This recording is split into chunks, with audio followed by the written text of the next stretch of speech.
இந்திய தேசிய தொழிற்சங்க காங்கிரஸ் அமைப்பின் தமிழ்நாடு கிளையின் 257வது மாநில செயற்குழு கூட்டம் கோவை காந்திபுரம் பகுதியில் உள்ள தனியார் உணவக அரங்கில் நடைபெற்றது. இதில் பல்வேறு தீர்மானங்கள் நிறைவேற்றப்பட்டது. இந்திய தேசிய தொழிற்சங்க காங்கிரஸ் அமைப்பின் தமிழ்நாடு கிளையின் 257வது மாநில செயற்குழு கூட்டம் கோவை காந்திபுரம் பகுதியில் உள்ள தனியார் உணவக அரங்கில் நடைபெற்றது. இந்த நிகழ்ச்சியில் INTUC மாவட்ட துணைத் தலைவர் ராஜா பழனிசாமி தலைமை தாங்கினார்.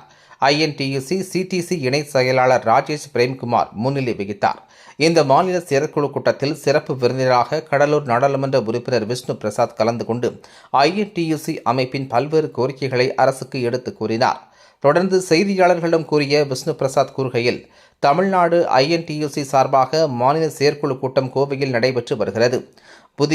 தமிழகம் புதிய பாதையில் தனது பயணத்தை துவங்கியுள்ளது. இதற்கு காரணம் தாவேக தலைவர் விஜய் முதல்வராக பதவியேற்கும் நிகழ்ச்சியில் ராகுல் காந்தி கலந்து கொண்டு தனது வாழ்த்துக்களை தெரிவித்துள்ளார். அரசியல் என்றால் இப்படித்தான் என்று கடந்த 60 ஆண்டுகளாக ஒரு திசையை நோக்கி சென்று கொண்டிருந்தது. அதை மாற்றி இனி தமிழகம் என்றால் இப்படித்தான் இருக்கும் என தெரிவித்துள்ளார். இதில் மக்கள் பணம் தனக்கு ஒரு பைசா கூட வேண்டாம் என மக்களிடம் விஜய் தெரிவித்துள்ளார்.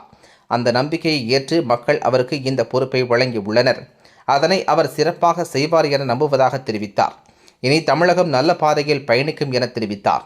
இந்த நிகழ்ச்சியில் சிறப்பு அழைப்பாளராக தமிழக முற்போக்கு மக்கள் கட்சியின் மாநில துணைத் தலைவரும் வழக்கறிஞருமான புஷ்பானந்தம், INTUC மாநில நிர்வாகிகள் பன்னீர்செல்வம், கோவை செல்வம், ராமக்கண்ணன், நாராயணசாமி, பிரியங்கா காந்தி, தொழிற்சங்க செயலாளர் பட்டீஸ்வரன் மற்றும் நிர்வாகிகள் மாரிமுத்து, சரவணகுமார், மதியழகன், சமீர் உள்ளிட்ட பலர் கலந்து கொண்டனர் என்பது குறிப்பிடத்தக்கது.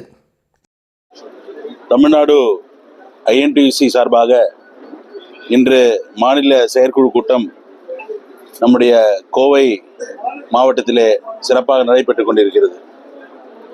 இன்று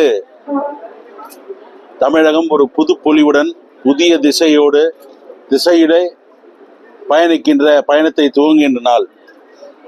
காரணம், இன்று எங்களுடைய அருமை தலைவர் ராகுல் காந்தி அவர்கள் இன்று சென்னை வந்து நம்முடைய மாண்புமிகு முதலமைச்சர் தளபதி ஜோசப் விஜய் அவர்கள் பதவி பிரமாணம் ஏற்கின்ற இந்த நிகழ்ச்சியிலே கலந்து கொண்டு எங்களை எல்லாம் எல்லையற்ற மகிழ்ச்சிக்கு உள்ளாக்கி இருக்கின்றார்கள்.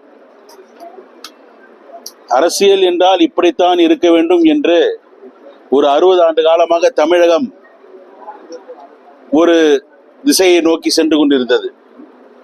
அதையெல்லாம் மாற்றி இனிமேல் தமிழகம் இப்படித்தான் இருக்கும். அதுவும் குறிப்பாக அவர் சொன்னது, இனி பவர் சென்டர் என்றால் ஒன்றுதான் இருக்கும் என்று சொன்னது அனைவருக்கும் மிக மகிழ்ச்சியான ஒரு நிகழ்ச்சியாக நாங்கள் கருதுகின்றோம். அதே போல மக்கள் காசு ஒரு பைசா கூட எனக்கு வேண்டாம் என்று சொன்னதையெல்லாம் மக்கள் எதிர்பார்க்கிறார்கள். அதை எதிர்பார்த்துதான் மக்கள் இப்படிப்பட்ட ஒரு நம்பிக்கை வைத்துதான் இப்படிப்பட்ட ஒரு முடிவை தந்திருக்கிறார்கள். அதை நிச்சயமாக நம்முடைய மாண்பு முதலமைச்சர் அவர்கள் செய்வார்கள் என்ற முழு நம்பிக்கை எங்களுக்கு பூரணமாக இருக்கின்றது. எப்படியும் இனி தமிழகம் நல்ல ஒரு பாதையை நோக்கி செல்லும்.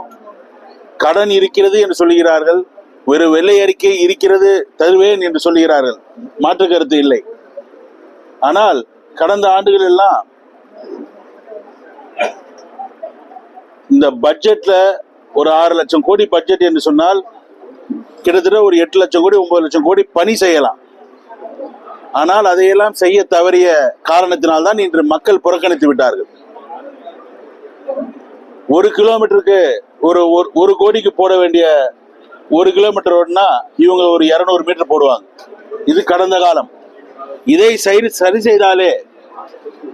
சரி செய்தாலே நிச்சயமாக மக்களுக்கு எல்லா விதமான பயன்களையும் தந்து எல்லா விதமான ஸ்கீமையும் தந்து வாக்குறுதிகளை நிறைவேற்றுகின்ற ஒரு நல்ல நிலை தமிழகத்தில் ஏற்படுத்தப்படும் என்ற நம்பிக்கை எங்களுக்கு இருக்கிறது.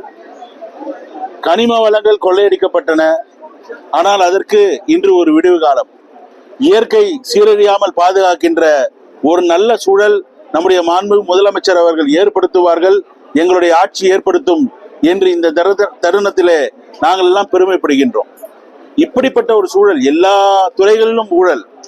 அந்த ஊழல் எவ்வளவு மக்கள் மனதை பாதித்திருந்தால் இப்படி ஒரு மௌன புரட்சியை செய்திருப்பார்கள் என்று நீங்கள் யோசித்து பார்க்கலாம்.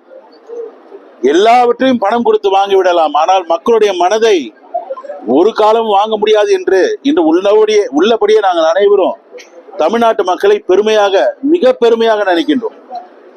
எவ்வாறு அவர்களுடைய தீர்ப்பு இந்த உலகமே திரும்பி பார்க்கின்ற அளவிற்கு இவ்வளவு பெரிய ஜாம்பவான்கள் 60 ஆண்டு காலமாக இந்த திராவிட கட்சிகளிலே பிடியிலே இந்த தமிழ்நாடு மக்கள் சிக்கி இருந்திருக்கிறார்கள்.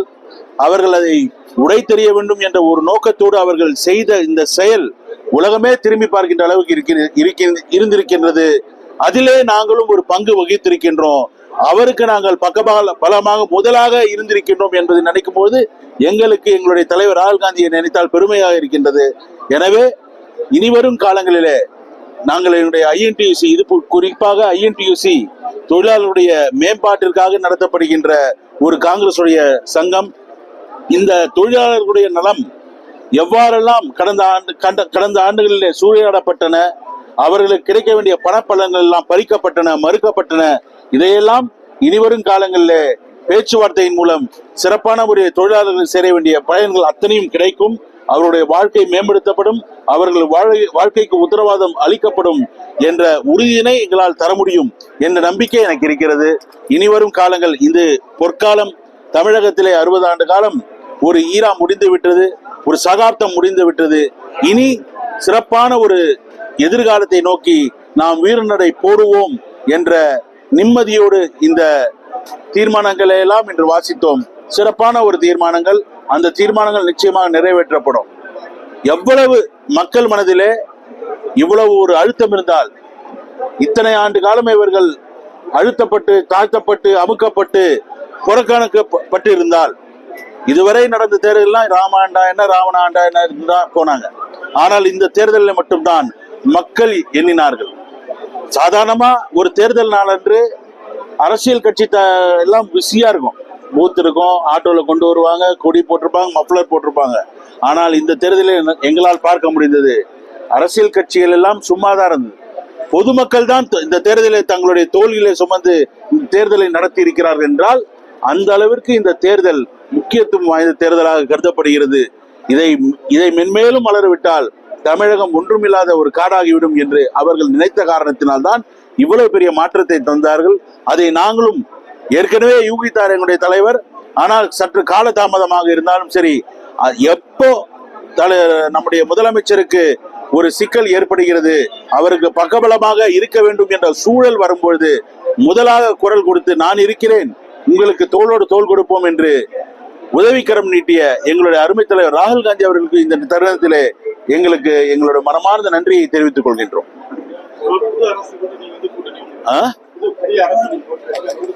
இன்னைக்கு அந்த தீர்மானங்கள்லாம் வாசித்து இருக்கிறோம். போக்குவரத்து தொழிலாளர்கள், பஞ்சாலை தொழிலாளர்கள், அப்புறம் கட்டுமான தொழிலாளர்கள். எனவே இப்படிப்பட்ட மின்வாரி தொழிலாளர் எல்லா பிரச்சனைகளையும் அவர்களை கவனத்திற்கு கொண்டு சென்று இது தீர்க்கப்படக்கூடிய, நம்ம கிட்ட வெள்ளை அறிக்கை இன்னைக்கு தரேன்னு சொல்லியிருக்காரு. பணம் இல்லாம இல்லை. ஆனால் கடந்த ஆண்டுகளில் ஒரு பட்ஜெட் பண்ணா ஓவர் எஸ்டிமேட் பண்ணுவாங்க. அதான் சொல்றேன், ஒரு சாதாரண ஒரு சாலை அமைக்கிறதோ ஒரு பிரிட்ஜ் அமைக்கிறதோ ஒரு 100 கோடியில் பண்றதுன்னா அவங்க 400 கோடி போடுவாங்க. அது மிச்சம் 300 கோடி எப்படி போகுதுன்னு தெரியாது.